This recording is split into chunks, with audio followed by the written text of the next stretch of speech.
Kia ora. Good morning from Aotearoa, New Zealand, on this extraordinary full moon. As we explore the sacred pause, the importance of this at this time and at all times. So let us begin by aligning our bodies.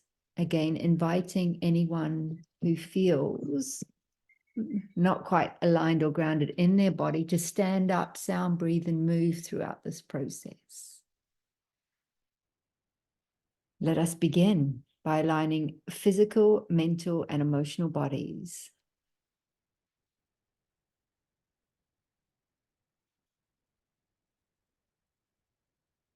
Through all-pervading soul or higher self and oversoul, galactic monadic self.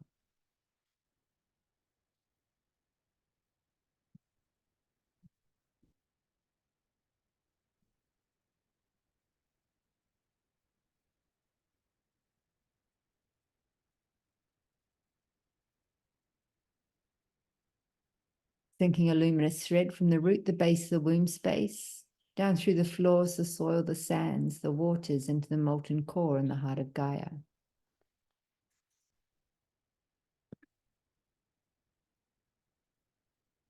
And inhaling that energy up on the first inhalation into the root, the base of the womb space, expanding with sound, our own unique sound, song, and soul signature.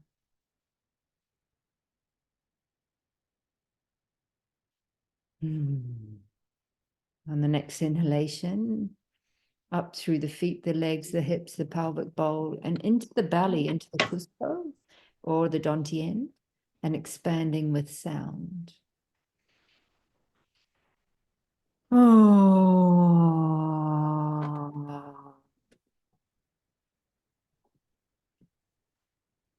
And then on the next inhalation, up into the heart space and expanding with sound through the heart space.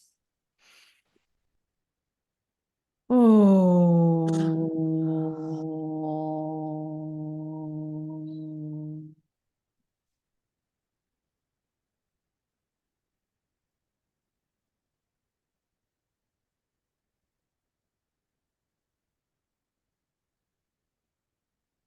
Activating the earth star 1 foot beneath the feet, connecting through the divergent meridians of the planetary body.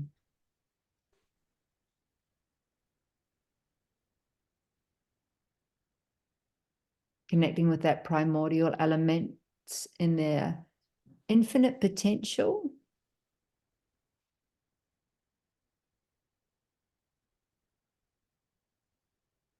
And inviting that elemental energy up through the pillar, through our individual pillars, cleansing, clearing, and purifying.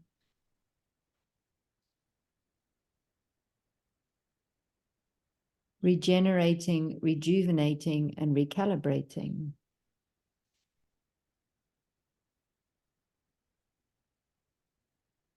All the way up to the soul star, 1 foot, 1/2 meter above the head. As we connect through to our celestial and stellar origins. And inviting that cosmic energy down through the crown to mix and mingle with the terrestrial elemental energies of creation.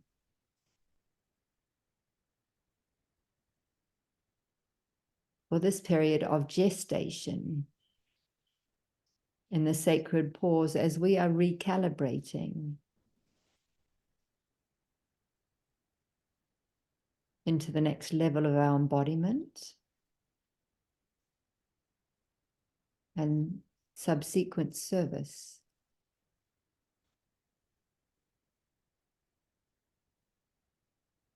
Surrendering through the core of Source in the heart of Gaia, where the new Earth architecture emerges. You may wish to visualize the planetary body in the pelvic bowl. As we allow ourselves to surrender deeply into that space of unconditional love and support. of interconnection and collaboration.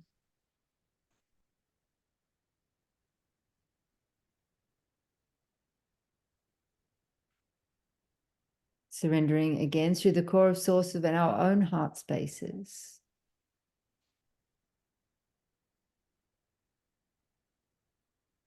Honoring our individual journeys to this point in time that is enabling us to meet in circle within this unified field of love.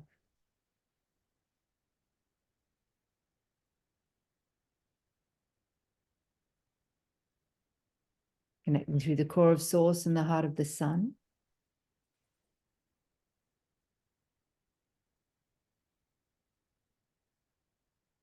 And the core of source in this full moon that's shining ever so brightly.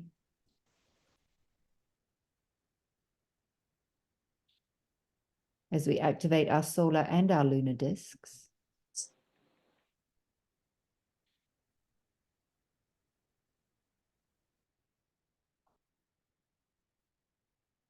And surrendering through the core of source in the galactic center.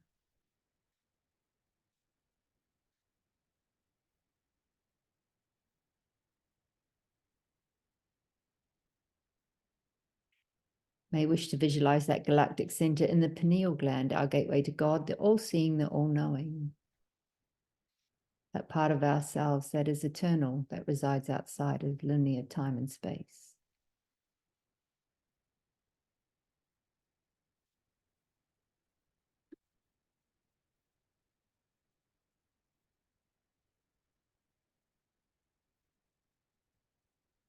Inviting everybody to take 3 breaths. First one, inhale. Exhalation with sound, strengthening and fortifying your unique pillar on the planet. Oh.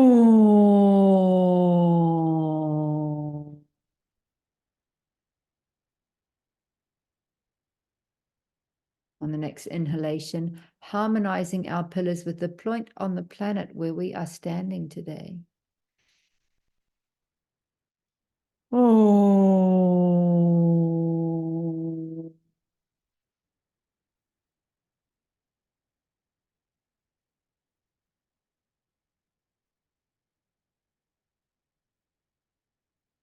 And inhaling once more, and on the exhalation, coming into harmonic and into circle around the planet from all these unique points. Oh.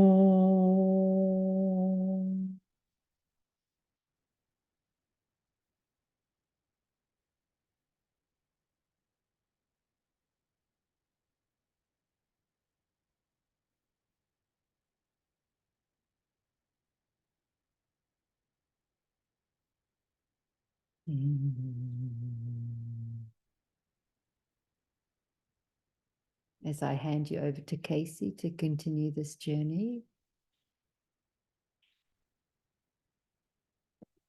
We will stay in this quiet space for a little bit longer as we connect on different levels. Welcoming each of you soul family to take a step forward in connection into the circle, which we created within our light columns. Recognizing that when we are in contact with each other, the light grows brighter and the universal field of light is strengthened through us. Welcoming in at this time those supporters of the unseen realms that wish to participate in the circle today. All of the elemental beings that wish to come forward, of the earth, of Gaia herself, all of the tree beings, the rivers, the lakes, the oceans that wish to have their consciousness represented here. Recognizing that when we are in the state of flow, that more information can come forward and anchor into our body systems. Welcoming all of the elementals of the sky, the air, the creators of the storms, the beings of change. Welcoming into the circle all of our animal allies. all of those beings who help us to connect to higher and different realms that represent multidimensional energies and locations and cosmic connections. Recognizing into the circle now all of our star being families that wish to be represented here among the circle, knowing that we are connected to them always, and that we are representatives of them in the human form. Coming into our circle, the energy of the great central sun and our sun that wish to be recognized as expansion beings, as bridges to the outer layers. And through them, the energy of Jupiter wishes to come forward and surround us now, feeling his utmost expansion, connecting to his energy and letting our expansion fields reach further than they have ever before. Letting go of our conscious minds and just feeling the reach of that expansion flowing in all directions. And recognizing that there is an energy of the great attractor that wishes to come forward.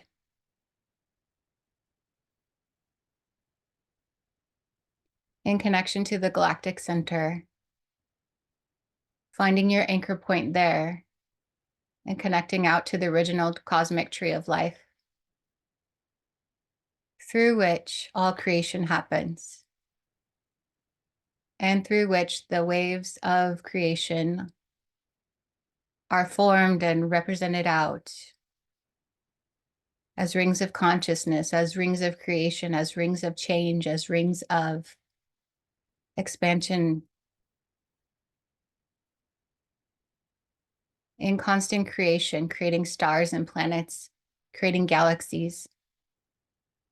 We are part of that expansion and creation experience. We are creators as we choose to remember our star origins and the origin of all things. Recognizing the energies of the dragons coming forward as protectors, as beings of change. Recognizing the cetaceans that wish to come in always, helping us to flow, helping us to remember that we are beings greater than ourselves. And connecting to that energy of the great attractor one more time, feel the pull, the urge to explore places that we've never been before.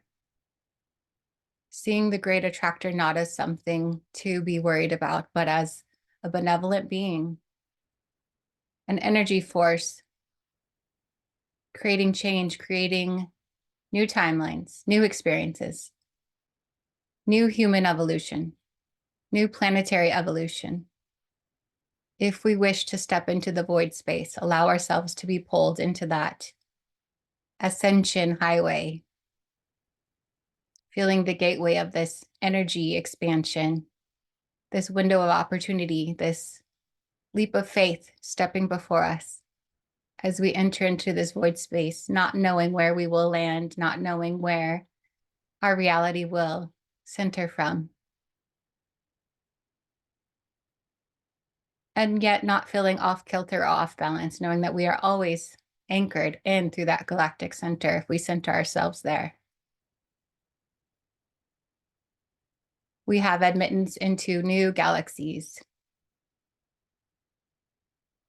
new toroidal fields of life, if we choose to participate on this realm.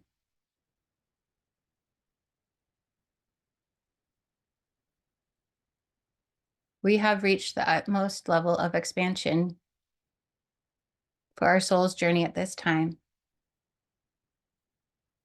in this space and in this circle.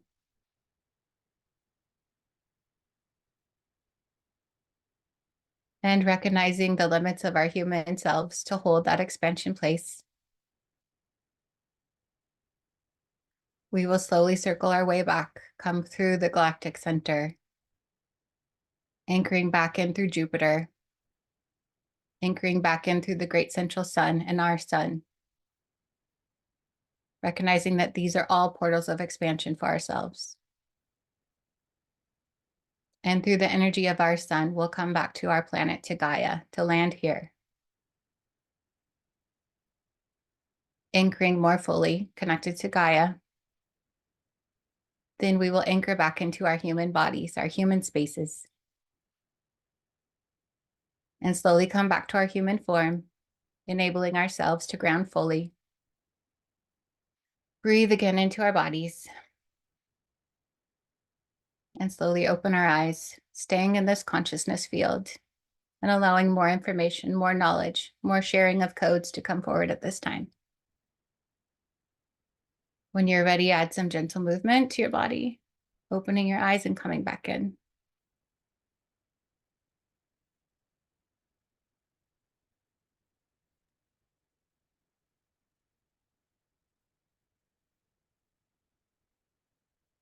That's beautiful. Thank you, Casey. I think I could quite happily just wallow in this space and not say or do anything for the next hour. It's beautiful. And I'm finding beauty in it because of letting it become the sacred pause that it is right now. Our journey 2 weeks ago on the new moon eclipse, full solar eclipse, was very powerful. And we've had a lot of feedback from those that have listened to the recording that have taken quite a few days to integrate the new creation story and the birth process into what is available for us now. So if anybody hasn't listened to that recording, you may find the journey toward the end of it very useful. And at this time of change, this time that's been prophesized, we were warned that often it would not be would not be unexpected to see as the light got brighter, the dark would get darker on this journey of polarity in this earth school of duality. And this is what's taking place on our planet right now. And it's emphasizing the importance for us to be clear, coherent, grounded pillars of divine neutrality during this time. That is the way we can greater serve ourselves, our community, and our planet. And I want to thank you all for doing all your hard work that's brought you to now, that's brought us to now. It's paying off that we get to celebrate. And there's been a lot moving in the field in the last 2 weeks. For the duality expands beyond the earth plane, and there has been a lot of galactic interference, kind of the last call and the last stand before the and during this transformation process. And I wonder if, I know Olga's got some sharing of her explorations in the space in between, and maybe some of you also have some contributions. But maybe we hand you over to Olga now to share what keys and codes came through her space in this in-between time.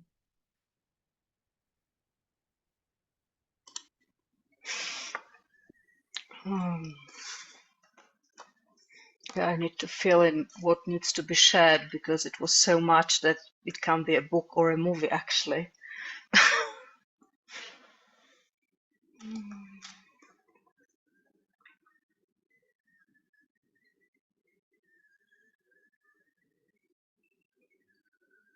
I don't know, maybe someone else can like share something because I'm not sure, like it's really like a lot of things and I need to feel what's important to share, not to overload with details. So I'll just like feel into it for a moment.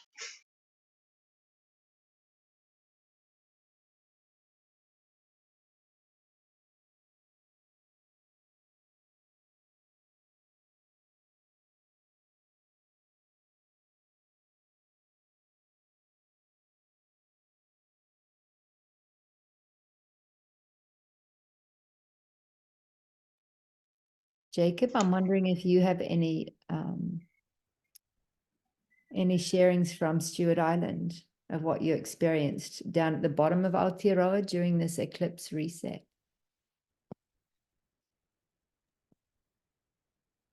Yeah, it's quite a bit as well, what I experienced.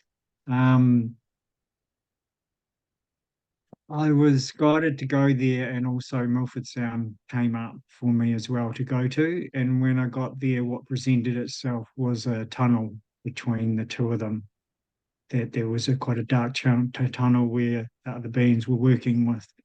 And what comes through was someone else's assistance was it was showing that Stewart Island is like a breeding place for Aotearoa. So there's these beings creating these breeding links, and what also was presented, it's the anchor of New Zealand and Māori mythology. So they kind of go hand in hand, it felt. Um, so there was a lot of um, feelings and sense for me around um, yeah, a lot of energy around what's in our programmed and when we get vaccinations as children and things like that.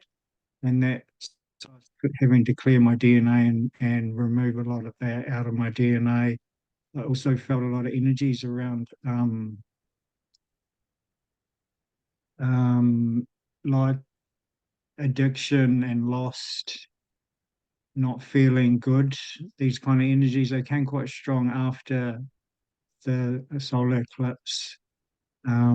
So yeah, that was for me. That's what most of my work was on that side of things. There's also, of course, a lot of beauty there and very vast and connection. And going to Ulva Island was quite incredible to see the bush there. You know, like I found I'm looking at native New Zealand bush, but because there's no predators, it's very, very vast and very open. So there's not the density of the bush, which I found that space, that emptiness between things where consciousness really lives, so apparent and so strong, and this pure innocence of this space. And it made me kind of reflect on the bush in New Zealand, how dense it is. It's still very beautiful, but it made me wonder, because we've taken over so much of it and we need a certain amount of bush, so it just starts kind of clambering on each other and just creating the amount of bush that to get that equilibrium and that balance in all things. So I wasn't sure, but I've always felt this feeling of seeing space in between things when I'm around, well, gardens especially, but even in bush at times, I notice that it feels lighter when you see it, and I really got that experience down in Stewart Island and Ulva Island. So beautiful. So yeah, I did quite a lot of that kind of work, and there was other opportunities arise for me, but I was complete at the end of it, and I felt really actually quite ready to move off the island and yeah, integrate everything. Beautiful. Thank you for sharing that. Casey. This is for Olga. This might ping something for you, but one thing that you mentioned in our last circle was about the Andromedans and how the crystals that you guys were working with, they had imprinted opportunity timelines. They had imprinted crystals with timelines for expansion, but also possibly the destruction timeline. They just incorporated all things into it. But the crystals that wanted to come through were not just quartz, they were like the starberry crystals. They wanted to come through because they have the library connecting to further outreaches of the stars. And some of the Andromedan beings wanted to recognize that these were some of those crystals that we can see on the human form. So not just the etherics, but we actually have these crystals with us, right? And some of those ascension councils is what they want to be called from Andromeda, are the beings that help to imprint some of these crystals that we have around us now with the greater expansion timelines that we can tap into at any time. Let me know if that makes sense.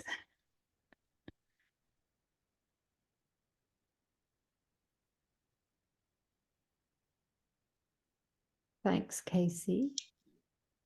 Yeah.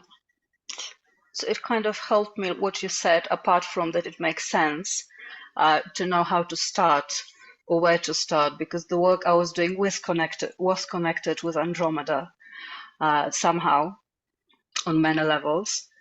And it was really like divinely guided. Like I was guided to go on eclipse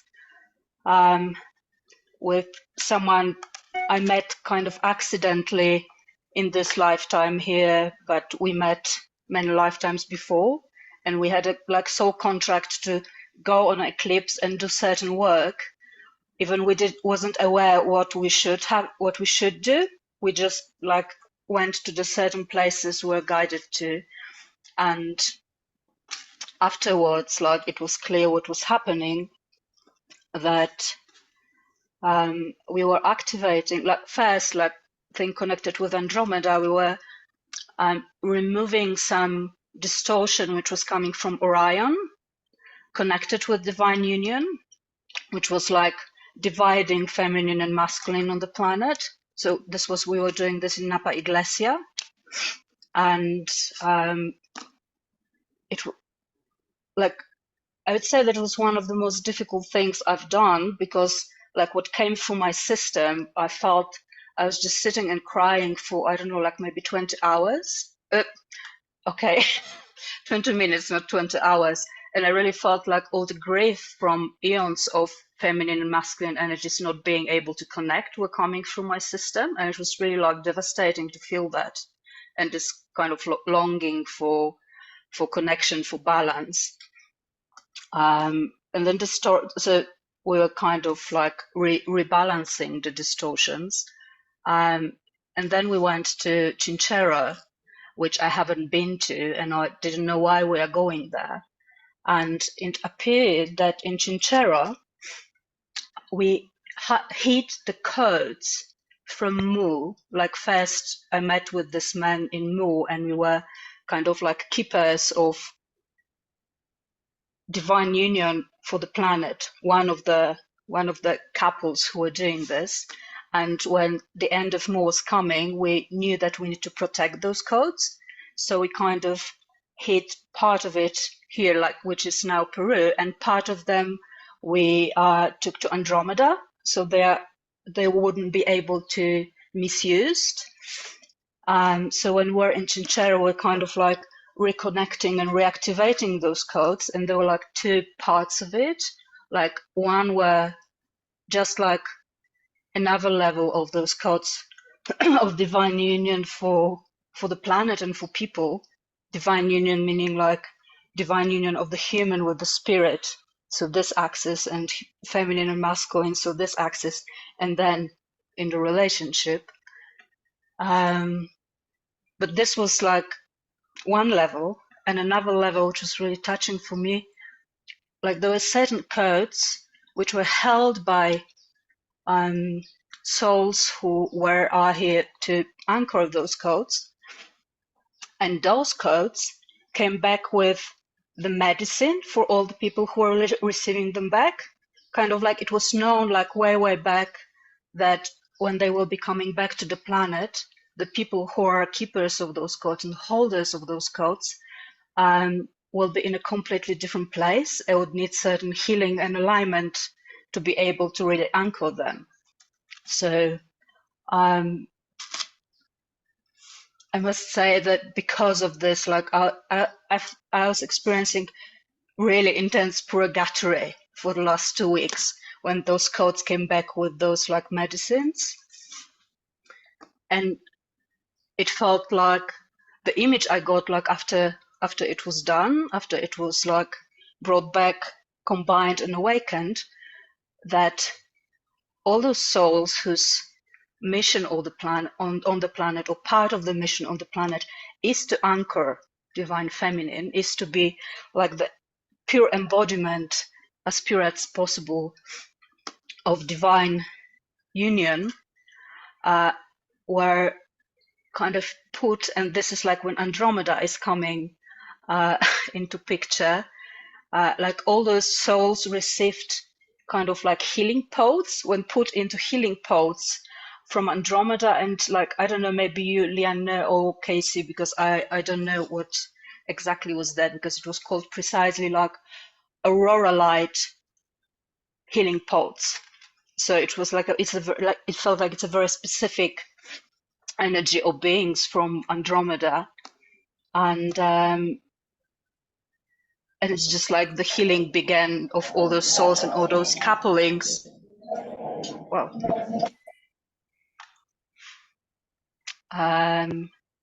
so it can be really like embodied and anchored on the planet. So,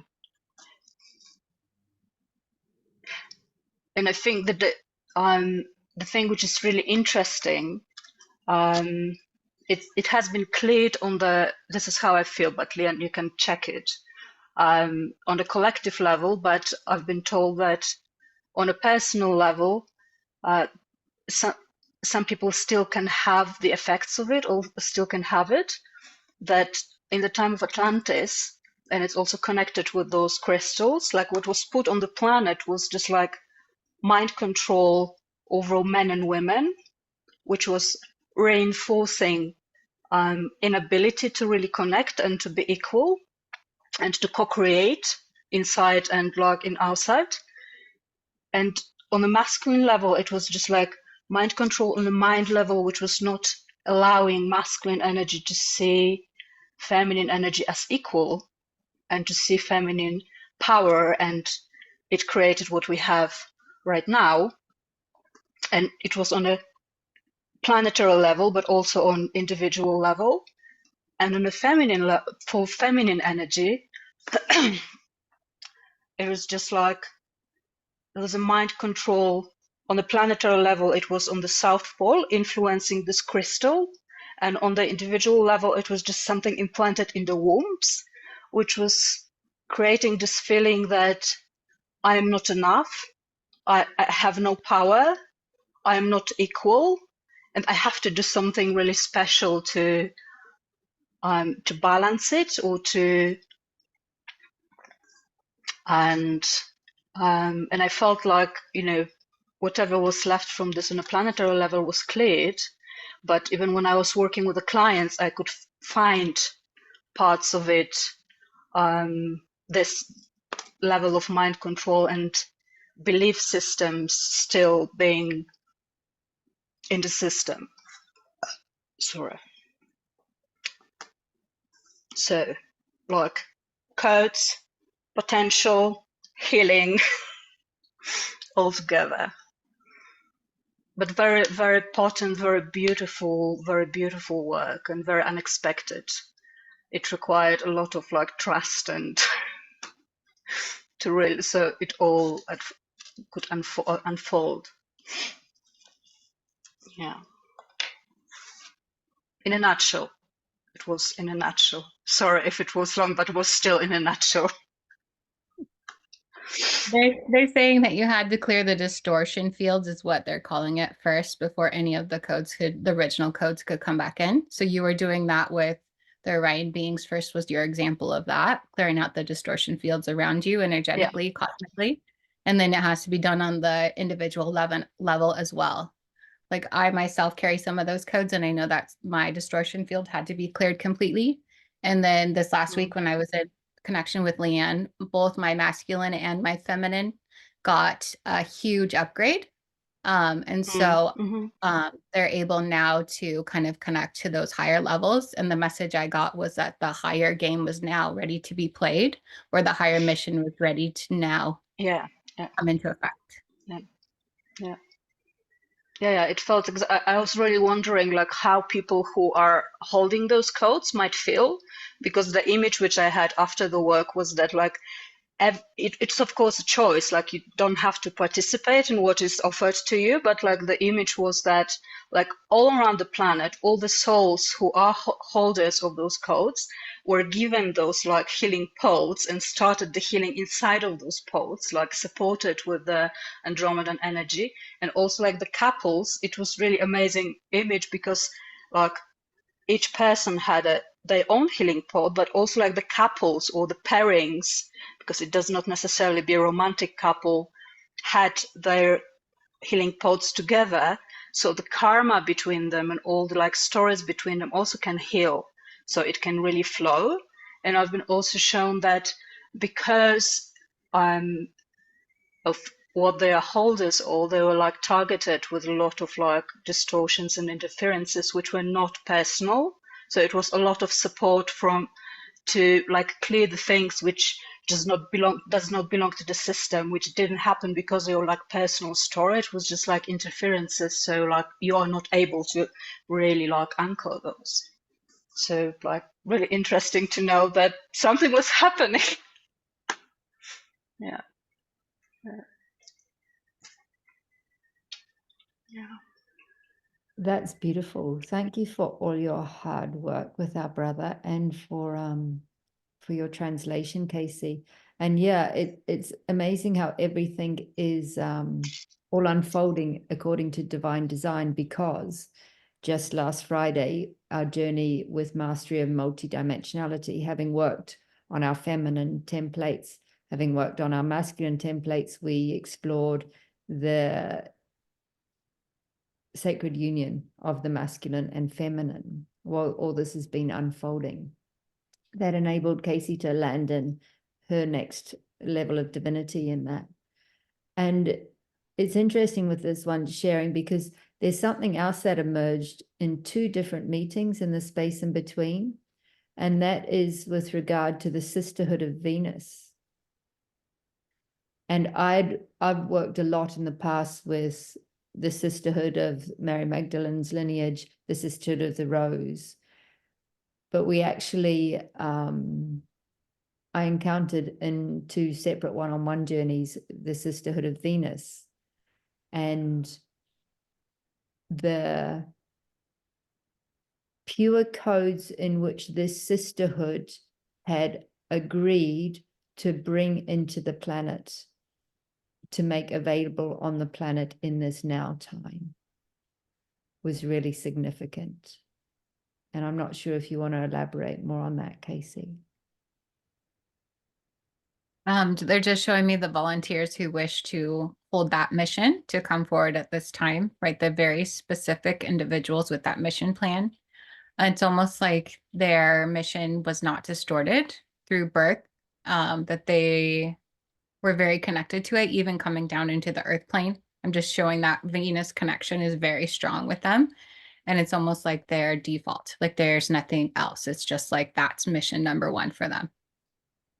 Yeah, what presented in the journeys is that it was really important that the sisterhood of Venus are aware that the contract is now complete, and that they can be released from that contract that they made to be able to anchor that here, because otherwise it may interfere with the life they're actually here to live. And it brings me into the awareness that since this enormous personal and planetary reset, that there's more dissolution of timelines than ever before. And one thing is learning to step into the unknown. And now we're being asked to learn to live in the not knowing, to be able to be the center of our universe and to be able to live in the not knowing. And it doesn't mean that we can't create or take action. What it means is that we need to listen deeply and feel deeply through the body about our actions, and also not to have any attachment to them.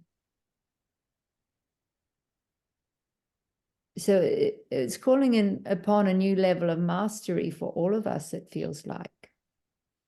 Even, the 2 sacred journeys that I've been on my radar for this year, actually only one this year, one the beginning of next year. I watched the one in Raja Ampat in Indonesia dissolve through this planetary reset. I was aware it was a point on the planetary switchboard that was calling for a journey at the beginning of October. But literally what took place in that reset, it's not required. So I let it go. And I'm very curious how the Antarctica journey is shape-shifting for the beginning of 2025. Because at first, when it was holding strong, it was to go from New Zealand down to Antarctica and up to Ushuaia. And then it shape-shifted, and it'd be from New Zealand just to Antarctica, while ISA took a group down from Tierra del Fuego for Ushuaia. And then just last Friday, Antarctica came into my field and said, no, there's a journey here from Hobart in Tasmania at the bottom of Australia down to Antarctica and around and up into Africa, which connects with the weavings in 2025. So how do we say yes to what has been called, and to live in the not knowing and take action when required? It is really a new level of mastery that we're being asked to manage. So wondering if anybody else has any other questions to the field or contributions to the field at this stage.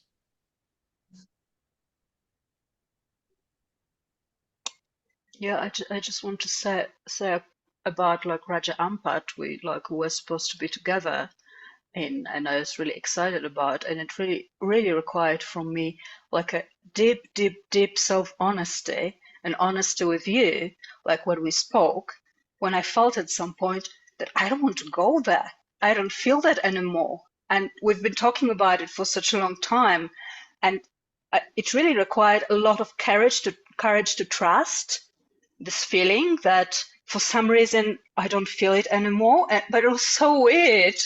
But then when we spoke about it, that it just dissolved, it felt totally right. So I really felt like it taught my system to really trust those things, even if they feel really, really weird and really unexpected and really are not something I would like to feel. So just like, and it really requires a lot. At least it required a lot from me to really land in it. So, yeah. Yeah, that embodiment journey, the body is the barometer of the soul. So that is our compass, our navigator. Thank you, Olga. And maybe one has an offering here from Shasta. What's going on in your neighborhood? Hello, how are you? Thank you for having me. Like you all, there's so much. I was like, okay, what do I distill to come out of here? And especially every one of you who has shared so far, there was something in it for me, or I would be guided to go look something up. And I changed my background. As you see, they said, do the blue rose, do the cosmic blue rose. So I just work here. So here it is. But the Andromeda stuff, first of all, I want to rewind back to the eclipse. And I'm sure like every one of us was put, of course, where we were supposed to be. And my guidance was to be moving, to be rogue. I actually drive a Rogue Platinum, and to go up the mountain. This happened in 2017 with that eclipse. It wasn't until 15 minutes before peak eclipse, so like get in your car, and I went, and I ended up where I was supposed to be. But this time I kept feeling like it was getting close to peak eclipse, and there were people up the mountain, and Shasta was great. Guy on the side of the road with almost no clothes on with a huge rainbow flag going. But I often get guided to do things with time, right? And so that was all about time for me and what I was doing. And that's why I was to stay in motion and not in one place, one timeline. And I brought this guy with me, which is gold, which at equinox, I had a blue one that broke. Valerie Elster was here, Casey, and we had just finished ceremony. And I keep this because I do a lot of work with it, but it's my ADHD autism timer. But this one is gold. I immediately ordered, and it's gold, and it's sparkly gold that comes in, and it was also about gold. When I was coming down the mountain, I kept thinking, like, am I supposed to felt like this sacred moment. Am I supposed to, go stand on the mountain and do something or whatever? And nope, keep moving. And I had this in the cup holder and it was kind of on its side, and they were showing me, that's kind of how it is. Time is on its side. It's like, fluid and moving. And to do that, to like embodied in physical form, move that. And I almost pulled over. I did pull over because I thought it was right at peak. I thought I was going to be physically ill. I thought I was going to purge. And then I didn't, and I kept moving, and I came back here. The whole day ended up being little missions, and the biggest mission ended up being back at the Peace Garden here in Mount Shasta, and I had this little bottle of liquid gold with gold leaf in it, in an oil, and I did a whole, oh, interesting. Sorry, and you're getting stuff coming in as you're speaking, so I'm like looking at it. Right before this call, there's just been a whole series of synchronicities, and I felt it was about you, Leanne, and the last time that I was on with the bees and everything, and there is a labyrinth, a huge rose painting, a rose over a labyrinth that's hanging from the fireplace where we are, that's going to be framed for the Mother Temple, wherever we land with that. And it had a bee on it, a big bee, crawling across the top as I was leaving a message for somebody. I'm like, okay, noted. And I went out front just before this call, and then a bee came and she buzzed me, came in for a close-up. And I'm like, okay, noted. And the labyrinth, I just clicked together what I was saying. Oh, was there's a Mother Mary lavender labyrinth in the Peace Garden in Mount Shasta here, and it's toward the bottom of the mountain. And I was guided to go there, and my friend who's in the Liverpool, who's a seer, she joined me, and she was to pray. I had her on FaceTime, and we prayed the whole labyrinth, and then I set it on a stand while she continued to pray. And there was a lot about the children coming in, about a lot of that too. And I poured the gold into the earth with her and left that there. And I got off, just completed that. It was an unbelievable day. That felt bigger than eclipse time that I did, that it was to be grounded in the physical. And I'd been doing so much stuff with gold in Pluto's cave and releasing contracts with the gold, with the Anunnaki, with like my understanding for what a lot of ceremony and fuckery that has gone on here with the gold, and with ceremony in Pluto's cave and around the area, and a lot of the genociding that happened. So a lot of that clearing that was before that, but it's been a common theme. And they even had me, while you were on the call, look up Andromeda in gold. And they think there's like probably 10 billion pounds of gold from all of the stars that when they go supernova, then they have platinum, gold, silver, all of that. But the gold, they were showing me all the energetics of the gold and how it's raising up, and how much gold is around here still in the land that's raising up as well. I get off, I finish the thing, and Jeff, who's below me in this grid on mine anyway, who's part of our team, he was at the X where it crosses over, at a cross in Southern Illinois. And he called me immediately when I finished, and he had just completed, I can let him share if you like, but met up with a companion of destiny, just like Olga was saying, unplanned. They knew that they were supposed to come together or whatever, and this guy had brought a minted piece of gold, an ounce of gold that he knew he was supposed to give to somebody, and he gave it to Jeff, and unbeknownst to Jeff that I was doing the gold stuff at the same time. So it's just amazing at how we're all weaving this. But they're showing me something like, right, it's a technology. So as Milky Way got separated from Andromeda, the child from the mother, that some of that power was also separated, and as it's coming back together, because that's what's happening.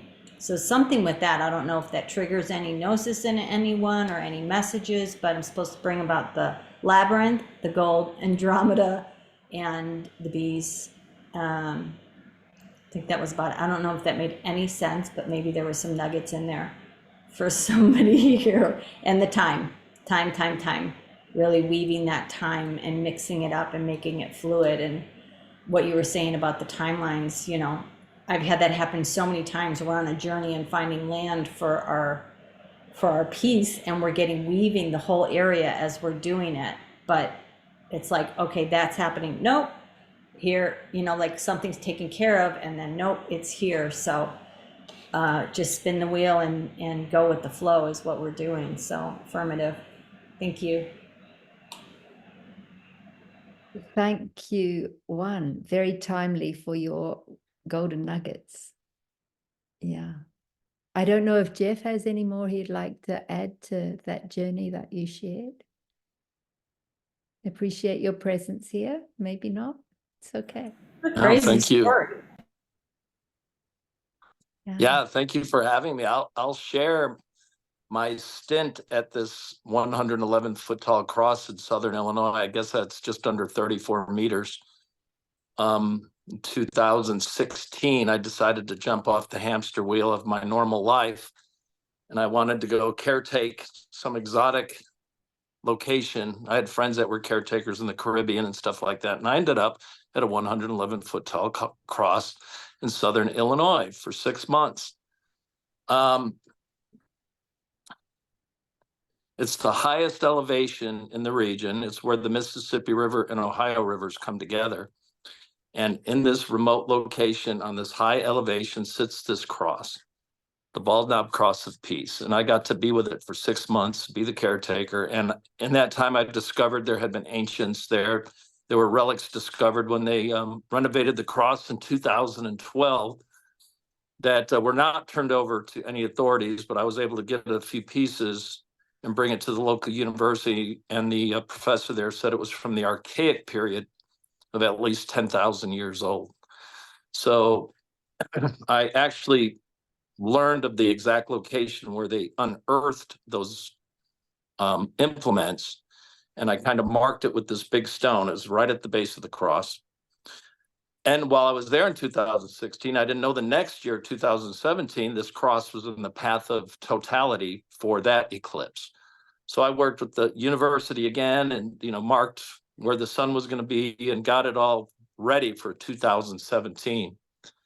But so I guess that was in August. But shortly after I worked with the university, I just knew to go in this cross and bring back, because you could go inside the cross, but it wasn't open to the public. But I went in there one night and just sat with this cross and just, I'd never been trained in this, never done this before, but I believe I brought back something powerful, because that cross shook and there was such energy, and it had declined, and there was negative energy there to the point where the townspeople down below had brought in a shaman from South America to like shut down this negative energy that had built up at the cross.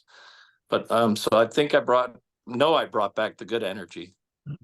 And then within 2 weeks of that, I left and came back to Georgia, where I am now. And so when the 2024 eclipse was going to cross over that same spot again, I was like, I got it loud and clear. I had to go back there. And so I did. I just brought a crystal bowl. I knew I was going to play this bowl at the base of the cross where those implements were found. And as I was approaching my spot with the bowl just before totality, this young guy pops up with a didgeridoo and says, I want to go with you. I said, all right, I'm going to play a bowl at the base of the cross. Come with me. So as the moon locked into totality with the sun, I start my bowl. Everybody's yelling and, you know, joyful sounds. And Jacob, the guy that was with me, says, look.